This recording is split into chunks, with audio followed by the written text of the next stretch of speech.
Tangis ibu Dea anaknya diteror sebelum tewas. Lapor polisi tapi enggak ada yang datang.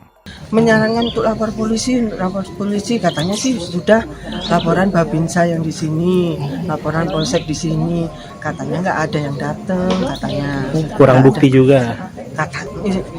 Dari almarhumah anak saya itu begitu, katanya nggak ada yang datang ke sini untuk istilahnya mengecek gitu, nggak ada. Dia bilang ya itu laporan ke Polres kalau kayak begitu. Saya malah sempat nyuruh suaminya juga suruh laporan. Tangis ibu Dea Permata Karisma, korban pembunuhan di Purwakarta. Sebelum ditemukan tewas, anaknya sempat diteror dan diancam dibunuh selama 3 bulan. Dea sempat melapor ke polisi. Namun menurut sang ibu tak ada yang datang ke rumah Dea. Hingga akhirnya Dea ditemukan tewas bersimbah darah di rumahnya di Desa Jatimekar, Kecamatan Jatiluhur, Kabupaten Purwakarta, Jawa Barat, Selasa, 12 Agustus 2025. Saat ditemukan kondisi Dea dalam keadaan tewas bersimbah darah dengan sejumlah luka tusuk. Sebelum terjadi pembunuhan, Dea sering mendapatkan teror lewat pesan WhatsApp hingga disarankan memasang CCTV di rumah. Teror lewat chat WA tersebut berisi ancaman pembunuhan yang membuat Dea sempat gelisah.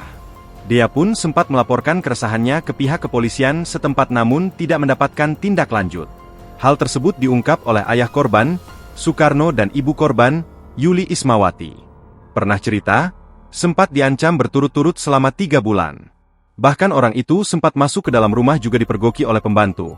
Pas itu langsung kabur, ujar Sukarno saat ditemui tribunjabar.id di lokasi kejadian, Selasa, 12 Agustus 2025. Sukarno mengatakan, anaknya itu juga diancam pembunuhan melalui chat WA.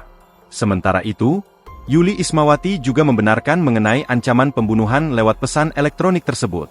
Sebagai orang tua, Yuli khawatir dan menyarankan putrinya melaporkan ancaman tersebut ke pihak kepolisian dan menyarankan memasang CCTV di kediamannya. Sudah lapor Babinsa, sampai ke Polsek Jatiluhur, tapi enggak ada yang datang, ungkap Yuli sambil menangis. Dea ditemukan pertama kali oleh pembantunya, usai pergi ke warung pada Selasa, 12 Agustus 2025, sekitar pukul 13.30 waktu Indonesia Barat. Download Tribun X sekarang, menghadirkan lokal menjadi Indonesia.